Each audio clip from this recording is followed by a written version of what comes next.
Hey everyone, welcome back to my YouTube channel वांगशन lovers. तो कैसे हैं आप सब? आई होप कि आप सब बहुत अच्छे होंगे and thank you so much. कल वाले पार्ट के अंदर आप लोगों ने 91 कमेंट किए थे and thank you so much आपके इतने प्यार और सपोर्ट के लिए।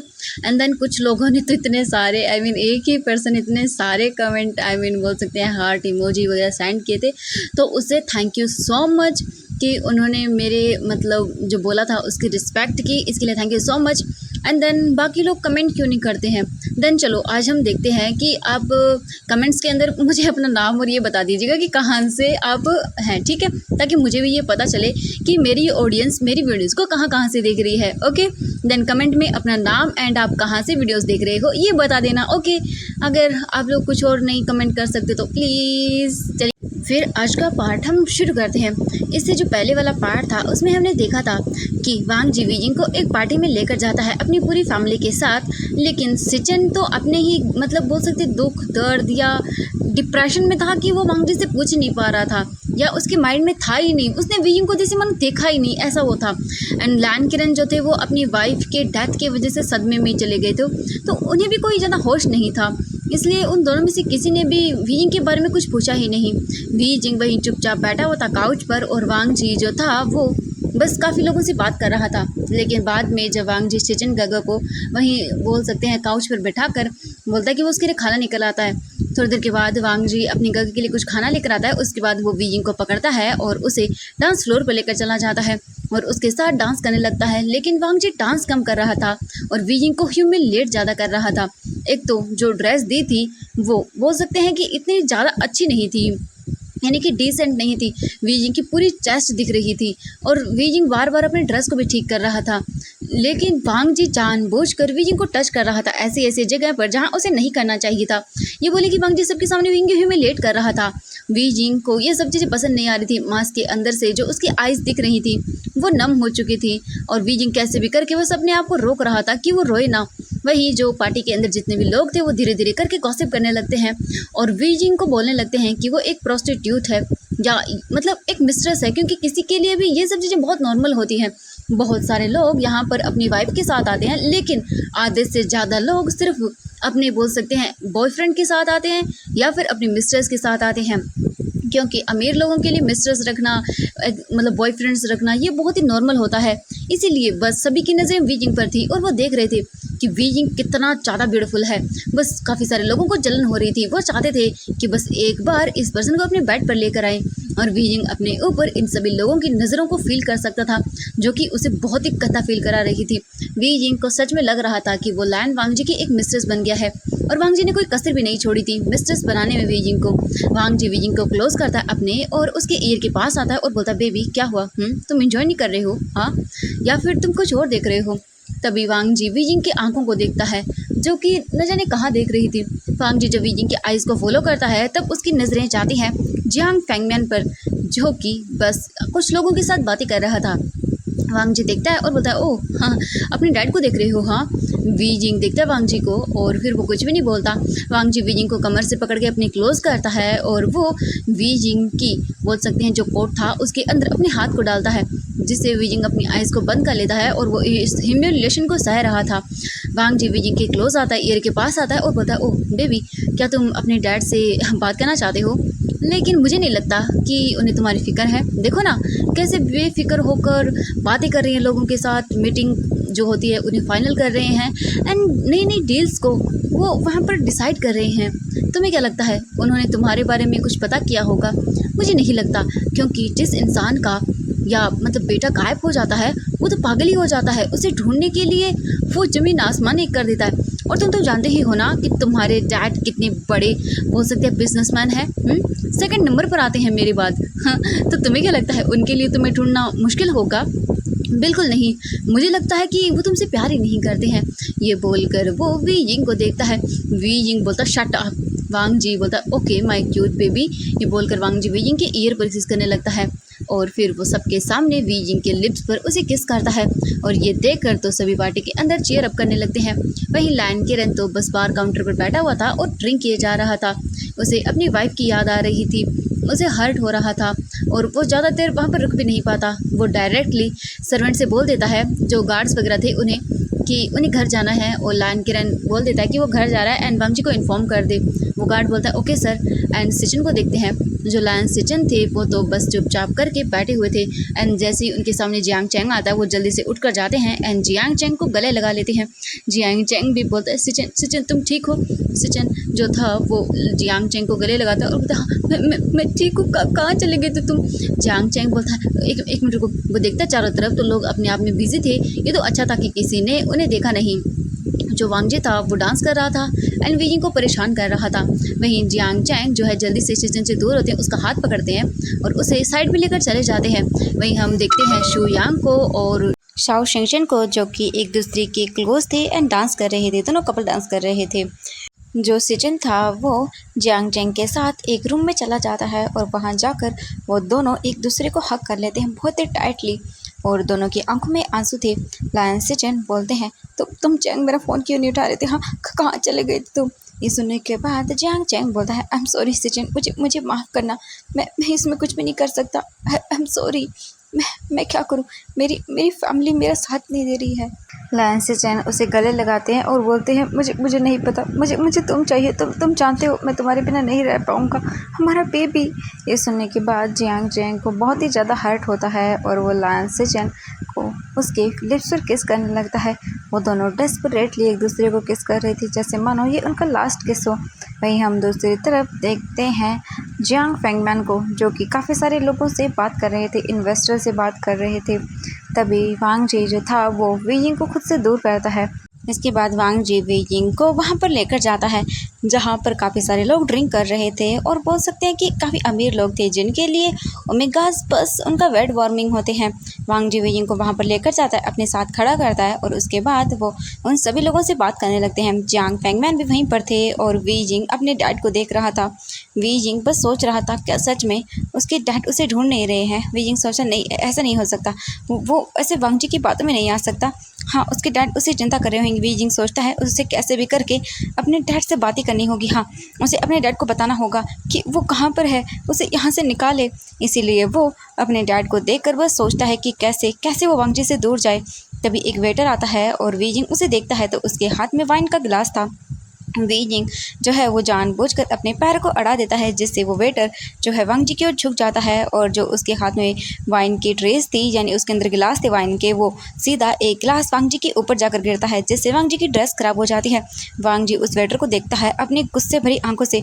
वो वेटर डर जाता है और बोलता है आई एम सॉरी सर, माफ़ कर दीजिएगा, वो गलती से। वांगजी अपनी आइज़ को बंद करता है और फिर वो ओपन करता है और अपने आप को शांत करता है क्योंकि वांगजी नहीं चाहता था यहाँ पर कि वो सबके सामने कुछ भी गलत करे। वांगजी बोलता है मैं अभी आ रहा हूँ। ये बोलकर वो विंग को देखता है और विंग के क्लोज आता है। विंग को उसकी कमर से टाइट करके पकड़ता है, अपनी क्लोज करता है और बोलता है अगर तुमने कोई भी चालाकी करने की कोशिश की तो तुम समझ रहे हो ना। ये बोलकर वांगजी विंग को छोड़ देता है और उसके बाद वांगजी वहाँ से वॉशरूम की ओर चला जाता है।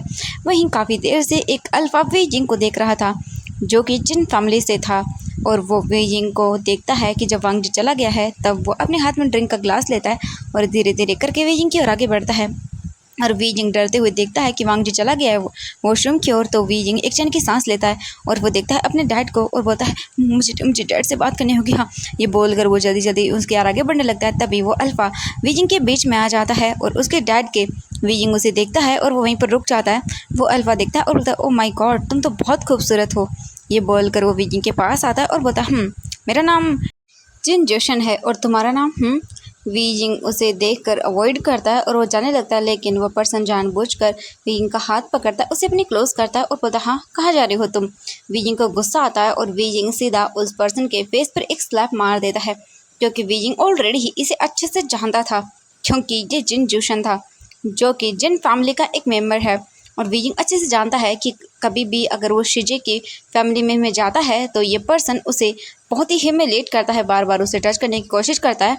और वीजिंग आज उसे देखता है यहाँ पर तो उसे गुस्सा आ जाता है और ये बोलकर वीजिंग जाने लगता है आगे अपने डैड की ओर। लेकिन जिन जोशन को इतना गुस्सा आता है कि वो जल्दी से आता है, वीजिंग का हाथ पकड़ता है और बोलता है हाँ तुम्हारी इतनी हिम्मत कि एक मिस्ट्रेस होकर मुझे ऐसे ट्रीट करोगे, हाँ हो तो तुम बस लैन वांगजी की एक मिस्ट्रेस ही ना। और हाँ एक मिस्ट्रेस के लिए इतना गुरूर, बिल्कुल नहीं। वो वीजिंग को खींच कर वहाँ से ले जाने लगता है एंड किसी का ध्यान किसी की ओर भी नहीं था। क्योंकि अक्सर पार्टीज़ में ऐसा होता रहता था, कोई भी ओमेगा किसी भी अल्फ़ा के साथ जाता था एंड कोई अल्फ़ा किसी ओमेगा को लेकर चला जाता था एंड ये कोई बड़ी डील नहीं थी, इसलिए सब लोग नॉर्मल थे। वी जिंग तो अपने आप को छुड़ा रहा था और बोल रहा था छोड़ो मुझे छोड़ो, लेकिन वो जिन जूशन तो बिल्कुल भी वी जिंग को नहीं छोड़ रहा था और वो वी जिंग को लेकर एक रूम में आ जाता है। वहीं हम दूसरी तरफ लायन सिचन को देखते हैं। लायन सिचन जो थे वो जियांग चेंग से दूर होते हैं और फिर जियांग चेंग उसे देखता है और बोलता है अब हम क्या करें सिचन। ये सब बातें सुनने के बाद लायन सिचन कुछ भी नहीं बोलते हैं। जियांग चेंग जल्दी से इसका हाथ पकड़ता है और बोलता है सिचन हम क्यों ना यहाँ से भाग जाए। हाँ हाँ हम बहुत बहुत दूर चले जाएंगे और वापस कभी नहीं आएंगे। हाँ क्या बोलते हो, मैं अपने डैड और वांग जी को छोड़ कर नहीं जा सकता हूँ। लायन सिचन को देखता है जियांग चेंग और बोलता है सिचन तुम्हें चलना होगा मेरे साथ। हाँ मैं तुम्हें सोचने के लिए 2 दिन का टाइम दे रहा हूँ, या तो तुम मेरे साथ यहाँ से बहुत दूर भाग चलो या फिर हम दोनों हमेशा के लिए अलग हो जाएं, क्योंकि फ़िलहाल तो मेरी एंगेजमेंट टूट गई है, लेकिन मुझे पता है जल्द ही मेरे डैड मेरी शादी किसी ना किसी अमीर फैमिली से करवा ही देंगे अपने बिजनेस के लिए, और मैं तुम्हें खोना नहीं चाहता हूँ। मुझे 2 दिन के अंदर तुम बता देना कि क्या करना है। जियांग चेंग लायन सिचन से ये सब बोल देता है। लायन सिचन कुछ भी नहीं बोलते हैं। इसके बाद जियांग चेंग बोलता है अब हमें चलो, क्योंकि हम हमें हॉल के अंदर वो ढूंढ रहे होंगे। दूसरी तरफ हम देखते हैं शुयांग को एंड शाओ शिंगचन को वापस आते हैं तो देखते हैं लायन सिचन वहाँ पर नहीं है। ये सोचते ही वो बोलते कहाँ चले गए सिचन घर, और दोनों ढूंढने लगते हैं पार्टी हॉल के अंदर वहाँ पर। एंड तभी शुयांग का ध्यान जाता है वीइंग कहाँ है, एंड देन वो वीइंग को ढूंढने लगते हैं।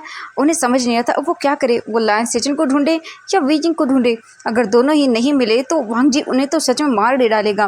वहीं हम वांग जी को देखते हैं। वांग जी अपने ड्रेस को अच्छे से क्लीन अप करके बाहर आता है और वो जाता है वहाँ पर और देखता है वीइंग नहीं है। जो शुयांग था वो वीइंग को ढूंढ रहा था एंड जो शाओ शिंगचन था वो शिचन को ढूंढ रहा था। शुयांग इधर से उधर घूम रहा था, तभी उसकी नजरें वांग जी पर जाती हैं। शुयांग जल्दी से वांग जी के पास आता है और बोलता है वांग जी उसे देखता है और बोलता है शुयांग वीइंग कहाँ है, वो मुझे दिख नहीं रहा। ये सुनने के बाद जो शुयांग था वो बोलता है वांग जी वीइंग का पता नहीं कहाँ है, वो मुझे समझ नहीं आ रहा वो कहाँ चला गया, वो यहीं पर था। सुनने के बाद वांग जी गुस्से में शुयांग को देखता है और बोलता है वो कहाँ जा सकता है ऐसे, मैंने तुमसे कहा था उसे ध्यान से रखने के लिए। शुयांग बोलता है आई एम सॉरी वांग जी, लेकिन मैं क्या करूँ, पता नहीं अचानक से वो कहाँ चला गया और सिचन का। वांग जी जब ये सुनता है तब तो उसका और भी पारा हाई हो जाता है। वांग जी बोलता है शुयांग सिचन का क्या हुआ उन्हें गग को। ये सुनने के बाद जो शुयांग था वो बोलता है वांग जी सिचन का भी पता नहीं कहाँ है। ये सुनने के बाद तो वांग जी गुस्से में बोलता है शुयांग ढूंढो उन्हें और गार्ड्स को भी बोलो। इसके बाद वो बोलता हाँ ठीक है। इसके बाद वो ढूंढने लगता है। सभी लोग ढूंढ रहे थे सिचन को एंड वो बोल सकते हैं वीजिंग को, लेकिन दोनों का ही कोई अता पता नहीं था। वीजिंग को वो पर्सन जो था जिन जोशन वो रूम में लेकर आता है और वीजिंग को बेड पर लाकर फेंक देता है। वीजिंग उसे देखता है डरती हुई आंखों से और बोलता नहीं प्लीज, लेकिन जिन जोशन बोलता है कि सच में तुम जैसी ब्यूटी को हाँ मैं हाथ ना लगाऊं, ऐसा कभी हो सकता है क्या, और तुम तो वैसे भी एक मिस्ट्रेस हो उसकी। हाँ मिस्ट्रेस के लिए कौन कुछ इतना करता है। हाँ और तुम्हें अच्छे से टेस्ट करूंगा। ये बोलकर वो एक डबल से स्माइल देता है और वीजिंग की ओर आगे बढ़ता है। वीजिंग को जब ये वर्ड सुनाई देता है मिस्टर्स, वीजिंग को बहुत गुस्सा आता है। जो जिन जोशन था वो वीजिंग के ऊपर आता है और वीजिंग को बेड पर पिन कर देता है और बोलता है हाँ अब मुझे तुम्हारा चेहरा देखना है। वीजिंग जो था उसे देख रहा था। वीजिंग अपनी आइज़ को क्लोज करता है और बोलता है इन लोगों ने मुझे समझ कर क्या रखा है। हाँ कोई मैं प्रोस्टिट्यूट हूँ क्या जो इस तरह से ये मुझे ट्रीट कर रहे हैं। पहले वो वांग जी हाँ वो उसने मुझे इतना ब्लैकमेल किया एंड मेरे साथ वो सब किया, अरे अब ये नहीं बिल्कुल नहीं, मैंने एक को भी नहीं छोड़ूंगा। हाँ बहुत हो गया। वीजिंग मुझसे देखता है और वो अपने पैर से जिन जोशन के प्राइवेट पार्ट पर कसकर किक मारता है, जिससे जिन जोशन इतनी बुरी तरह से चिल्लाता है और वो वीजिंग के ऊपर से साइड हो जाता है और अपने प्राइवेट पार्ट को पकड़ लेता है। उसके बाद वीजिंग उसे देखता है और बोलता है हाँ तुमने मुझे समझ कर क्या रखा है। हाँ और क्या कहा तुमने। जिन जोशन वीजिंग को देखता है और उसे ये वॉइस फेमिलियर लगती है, कहीं ना कहीं सुनी हुई। वो बोलता तुम, लेकिन उसे इतना दर्द हो रहा था कि वो बोल भी नहीं पा रहा था। वीजिंग इधर उधर देखता है, तभी उसके रूम के अंदर उसे एक वाज नजर आता है। वीजिंग उसे उठाता है और उसे सीधा जिन जोशन के सर पर मार देता है और जिन जोशन वहीं बेड से नीचे मतलब गिर जाता है और उसके सर से ब्लीडिंग होने लगती है। वीजिंग देखता है और बोलता हाँ मैं क्या करूँ हाँ, अगर मैं बाहर गया तो वो मुझे पकड़ लेगा। हाँ मैं भाग जाऊँगा यहाँ से। ये सोचकर वीजिंग इधर-उधर रूम में ढूँढने लगता है, तभी उसे एक खिड़की नज़र आती है। वीजिंग भागते हुए जाता है उस खिड़की के पास एंड उसे ओपन करता है और देखता है, और वो बहुत ही ज़्यादा हैप्पी हो जाता है क्योंकि ये विंडो कोई ऊपर नहीं थी। ग्राउंड फ्लोर पर जो हॉल होता है बड़ा-सा, वहाँ पर ये पार्टी होने वाली थी और वीजिंग के लिए खिड़की से बाहर निकलना बहुत ही ईज़ी था। वीजिंग जल्दी से उस खिड़की से बाहर निकलता है। बाहर निकलने के बाद वो इधर-उधर देखता है और उसे नज़र आ जाती है वॉल्स, क्योंकि अगर मतलब जो होटल होता है उसकी पार्किंग एरिया की जो लाइन्स होती हैं वो बहुत ही छोटी थी। तो वीजिंग के लिए यहाँ से भागना बहुत ही आसान था। वीजिंग देखता है तो बाहर बहुत तेज़ बारिश हो रही थी एंड वीजिंग जो था वो भागते हुए जाता है गार्डन से होते हुए एंड पार्किंग लॉट में जाकर छुप जाता है। इसके बाद वो देखता है कोई है तो नहीं, लेकिन वहाँ पर ऑलमोस्ट लोग आ रहे थे जा रहे थे। वीजिंग के चेहरे पर जो मास्क लगा हुआ था उसे वीजिंग उतार देता है और उसके बाद वो देखता है इधर-उधर और वीजिंग जल्दी से वहाँ से भागना शुरू कर देता है। वीजिंग पार्किंग एरिया की जो वॉल थी उसे कूदता है एंड सीधा बाहर निकल जाता है। वीजिंग इतनी ही देर के अंदर पूरा भीग चुका था क्योंकि बारिश बहुत तेज़ हो रही थी और वीजिंग सड़क देखता है और वहाँ से भागना शुरू करता है। वीजिंग को यहाँ का इतना ज़्यादा एरिया पता नहीं था, लेकिन वीजिंग को इतना ज़रूर पता था कि यहाँ से कहाँ जाना है। वीजिंग बस सड़क पर भाग रहा था, बहुत स्पीड में भाग रहा था। वहीं हम दूसरी तरफ वांग जी को देखते हैं। वांग जी पूरे होटल के अंदर वीजिंग को ढूंढवाता है, लेकिन उन्हें वीजिंग कहीं भी नहीं मिलता। वांग जी शू यांग को ऑर्डर करता है कि जाओ एंड सीसीटीवी फुटेज को चेक करो। इसके बाद शू यांग वांग जी को जल्दी से लैपटॉप ला कर देता है और उसके अंदर वांग जी सीसीटीवी फुटेज चेक करता है एंड वांग जी देखता है कि एक पर्सन वीजिंग को खींच कर लेकर जा रहा है और ये देखते ही वांग जी का गुस्सा हाई लेवल पर चला जाता है। वांग जी बोलता है ढूंढो इस रूम को एंड जो शू यांग था वो जल्दी ही पता कर लेता है कौन सा रूम है। इसके बाद वांग जी जल्दी जल्दी उसी रूम की ओर जाने लगता है। वहीं जो लायन सिजन थे वो भी एक रूम से निकलकर बाहर आते हैं। वांग जी उन्हें देखता है और बोलता गगा, जल्दी से उनके पास जाता है और बोलता गगा आप ठीक है। लायन सिजन उसे देखता है और बोलता हाँ मैं ठीक हूँ वांग जी। इसके बाद वांग जी बोलता गगा आप शू यांग के साथ घर जाइए। शू यांग जो था वो बोलता हाँ ठीक है। इसके बाद शू यांग लायन सिजन को पकड़ता है और उन्हें वहाँ से लेकर चला जाता है। इसके बाद वो गार्ड से बोलता है कि इन्हें घर लेकर जाएं। इसके बाद शू यांग जो था वो सिजन को गाड़ी में बिठा देता है एंड उसके बाद वो वहाँ से उन्हें जाने के लिए बोल देता है। वहीं दूसरी तरफ हम देखते हैं वांग जी को।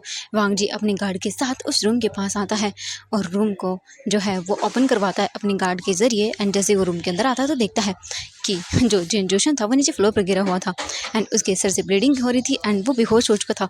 वांग जी उसे देखता है एंड उसे याद आ जाता है कि किस तरह ये जिन जोशन वीजिंग को खींचते हुए लेकर जा रहा था। वांग जी अपने गार्ड को देखता है और बोलता है इसे मेरे घर के बेसमेंट में अच्छे से कैद कर दो क्योंकि इसकी हिम्मत कैसे हुई मेरी चीज़ों को हाथ लगाने की। ये बोलकर वो चला जाता है वहाँ से। पूरे रूम के अंदर चेक करता है वांग जी, लेकिन वहाँ पर कोई नहीं था। तभी वांग जी जो है वो खिड़की के पास जाता है एंड देखता है तो खिड़की ओपन थी। वांग जी समझ जाता है और वो वहीं खिड़की के पास खड़ा होकर बाहर देखते हुए बोलता है oh my cute little baby omega, हाँ तुम कहाँ जा रहे हो? तुम्हें लगता है तुम मुझसे दूर जा सकते हो? हाँ कोशिश अच्छी है तुम्हारी बेबी। एंड ये बोलकर वो स्माइल करता है और जल्दी से अपने गार्ड को बोलता है कि जल्दी से चेक करो एंड सीसीटीवी फुटेज बाहर की कि वीजिंग किस ओर गया है। इसके बाद वो गार्ड अपना सिर हाँ में हिलाते हैं एंड देन इसके बाद वो गार्ड जाते हैं एंड जल्दी से फुटेज को चेक करते हैं और उन्हें पता चल जाता है कि वीजिंग किस ओर में गया है। इसके बाद वांग जी अपने गार्ड के साथ निकल जाता है वहाँ से। गार्ड्स जो थे वो कार में बैठ चुके थे एंड वांग जी निकल चुका था उसी ओर जहाँ पर वीजिंग गया था। वीजिंग सड़क पर भाग रहा था, बहुत बुरी तरह से वीजिंग की हालत ख़राब हो रही थी। वीजिंग थक जाता है एंड वो इधर उधर देखता है, उसे बारिश के अंदर कुछ भी दिखाई नहीं दे रहा था। तभी वीजिंग को एक बस स्टॉप नजर आता है। वीजिंग जल्दी से जाता है और वहाँ जाकर खड़ा हो जाता है और देखता है और बोलता है हाँ मैं कब से भाग रहा हूँ, मैं क्या करूँ, थक भी गया हूँ। अभी भी मुझे मुझे बहुत दूर जाना है। हाँ अब तक तो उसे पता चल गया होगा कि मैं वहाँ पर नहीं हूँ एंड अगर उसने मुझे पकड़ लिया तो पक्का मुझे हर्ट करेगा। हाँ वीजिंग तुम्हें भागना होगा। वीजिंग देखता है इधर उधर एंड देन उसे एक कार नज़र आती है। वीजिंग जो था वो जल्दी से जाता है, कार को रोकता है, लेकिन कार नहीं रुकती क्योंकि इतनी बारिश में कोई भी नहीं रुकता है। वीजिंग वहीं पर खड़ा रहता है। कुछ देर के बाद वहाँ पर कुछ जो बोल सकते हैं बॉयज़ थे, अल्फा बॉयज़ थे, वो आते हैं एंड वीजिंग को देखते हैं। वीजिंग उन्हें देखता है और बोलता है कि क्या प्लीज़ आप मेरी हेल्प कर देंगे। वो अल्फा बॉय विंग को देखता है और बोलता है हाँ तुम्हें किस टाइप की हेल्प चाहिए। वीजिंग उसे देखता है और बोलता है प्लीज़ आप मुझे अपना फ़ोन दे देंगे। इसके बाद वो अल्फा बॉय देखता है वीजिंग को और बोलता है ओके ठीक है। फिर वो अपना फ़ोन निकालता है एंड वीजिंग को दे देता है। वीजिंग जल्दी से अपना फ़ोन निकालता है एंड वो जल्दी से फ़ोन निकाल कर कॉल करता है अपनी फैमिली में, लेकिन उसकी फैमिली में कोई भी फ़ोन नहीं उठाता क्योंकि सभी किसी भी पार्टी में थे एंड म्यूज़िक लाउड होने की वजह से किसी को कुछ भी नहीं आ रहा था। एंड जिन जांग चेंग जो था वो तो फ़ोन को पिक ही नहीं करता है। उसे मिलता है रिंग, लेकिन वो देखता है ये अननोइंग पर्सन कौन उसे कॉल कर रहा है। अननोन नंबर देखकर वो फ़ोन को पिक नहीं करता। जांग पेंगमैन को भी कॉल करता है वो, लेकिन जांग पेंगमैन भी कॉल पिक नहीं करते। वीजिंग बोलता मैं क्या करूँ, क्या करूँ। वीजिंग डर जाता है एंड उसे याद आता है वैन निंग। हाँ, वैन निंग। वैन निंग को जल्दी से वीजिंग फ़ोन मिलाता है एंड वैन निंग फ़ोन को पिक करता है। फ़ोन को पिक करने के बाद वो बोलता है हेलो वैन निंग। वैन निंग बोलता है हेलो कौन। वीजिंग जो है वो बोलता है वैन निंग मैं वीजिंग, प्लीज़ मेरी हेल्प करो, मैं इस एरिया में हूँ, प्लीज़ मुझे आकर ले जाओ, प्लीज़ मेरी हेल्प कर दो प्लीज़ वैन निंग। ये सुनने के बाद वैन निंग बोलता हाँ हाँ ठीक है वीजिंग, मैं कर रहा हूँ तुम्हारी हेल्प, लेकिन तुम हो कहाँ, हाँ मुझे बताओ। ये सुनने के बाद वैन निंग जो है वो वीजिंग बता देता है कि कहाँ पर है। इसके बाद वैन निंग जो है अपनी कार लेता है एंड वो निकल जाता है वहाँ से वीजिंग को पिक करने के लिए। कुछ ही देर के बाद वो पहुँच जाता है, क्योंकि वीजिंग ने एरिया देख लिया था। यहाँ पर वैन निंग का जो घर था वो काफ़ी क्लोज था। वीजिंग को पिक करने के लिए वैन निंग आ जाता है। वैन निंग कार को रोकता है और देखता है और बोलता है वीजिंग। वीजिंग जैसे ही देखता है वैन निंग को, वो एक जन की सांस लेता है एंड भागते हुए जाता है और जल्दी से कार में बैठ जाता है और कार में जाकर छुप जाता है। वैन निंग बोलता है वी क्या हुआ, एंड तुम 2 दिन से स्कूल क्यों नहीं आ रहे हो, आई मीन कॉलेज क्यों नहीं आ रहे हो। वीजिंग उसे देखता है और बोलता है वैन निंग प्लीज़ मुझे यहाँ से ले चलो, मुझे यहाँ से ले चलो, मैं तुम्हें बाद में बताऊंगा सब कुछ। ये सुनने के बाद वैन निंग बोलता है ओके ओके ठीक है, और वो विंग की हालत देखता है और बोलता है वीजिंग तुम्हें। वैन निंग को देखकर वीजिंग बोलता है मैं तुम्हें सब बातें बता दूंगा, प्लीज़ लेकिन यहाँ से अभी चलो। इसके बाद वैन निंग बोलता है हाँ हाँ ठीक है, एंड वो कार को ड्राइव करता है वहाँ से एंड वीजिंग को लेकर अपने घर आता है। जल्दी से वो आकर कार को रोकता है। जैसे वो कार को रोकता है वीजिंग तुरंत निकल कर वैन निंग के घर के अंदर चला जाता है। वो दोनों जल्दी से घर के अंदर आते हैं। वीजिंग इधर उधर देखता है और वो बोलता है कोई रूम है। ये सुनने के बाद वो बोलता है हाँ क्यों नहीं। इसके बाद वैन निंग वीजिंग को अपने रूम में लेकर जाता है। वीजिंग वैन निंग के साथ उसके रूम में आता है। रूम में अंदर आने के बाद वो वहीं पर जाकर बैठ जाता है एक कोने में एंड डरा हुआ था। ये देखकर वैन निंग बोलता है क्या हुआ वीजिंग तुम्हें। इसके बाद वीजिंग उसे सब बता देता है। ये सुनने के बाद वैन निंग शॉकिंगली दिखता है और बोलता है व्हाट वीजिंग तुम्हें अपनी फैमिली को बताना चाहिए। वीजिंग बोलता है हाँ हाँ ठीक है। एंड जल्दी से वो बोलता है मुझे मेरे घर जाना होगा। हाँ वो मुझे छोड़ेगा नहीं, उसने कहा था वो मुझे डिस्ट्रॉय कर देगा। हाँ मुझे मेरी फैमिली के पास जाना होगा, मुझे डैड को बताना होगा। इसके बाद वैन निंग बोलता हाँ हाँ ठीक है। वहीं हम वांग जी को देखते हैं। वांग जी जो था वो वीजिंग को ढूंढ रहा था एंड उसे कहीं पर भी वीजिंग नहीं मिलता। इसके बाद जो वांग जी था वो बोलता है हाँ मैं कैसे भूल गया, my cute little omega baby, तुम्हें क्या लगता है तुम मुझसे भाग सकते हो, बिल्कुल नहीं। फिर वो अपना फ़ोन निकालता है एंड फ़ोन पर वीजिंग की लोकेशन चेक करता है, क्योंकि उसने वीजिंग के क्लॉथ के अंदर चिप को लगवाया था, क्योंकि उसे लगा था कि कहीं हो सकता है जांग फैमिली जो है वो वीजिंग को ले जाने की कोशिश करे। एंड वांग जी इस बारे में भूल गया था। वांग जी जैसे वीजिंग की लोकेशन चेक करता तो बोलता ओ माय बेबी ओमेगा तुम यहाँ पर हो, लेकिन मेरी जान तुम्हें किसने कहा था भागने के लिए, अब इसकी तुम्हें डबल पनिशमेंट दूंगा मैं। तुम्हें लगता है तुम मुझसे भाग सकते हो, बिल्कुल नहीं माय बेबी। यानी ये बोल कर वो एक डेविल से स्माइल देता है। इसके बाद वांग जी उसी लोकेशन पर जाता है। वो दिखता है तो ये एक मैंशन था। वांग जी को पता था, मतलब वो चेक करवा लेता है कि ये किसका है। एंड वांग जी जो है वो कार से बाहर निकलता है, गन लेता है अपनी एंड मैंशन के अंदर जाने लगता है। गार्ड जो थे वो रोक देते हैं वांग जी को।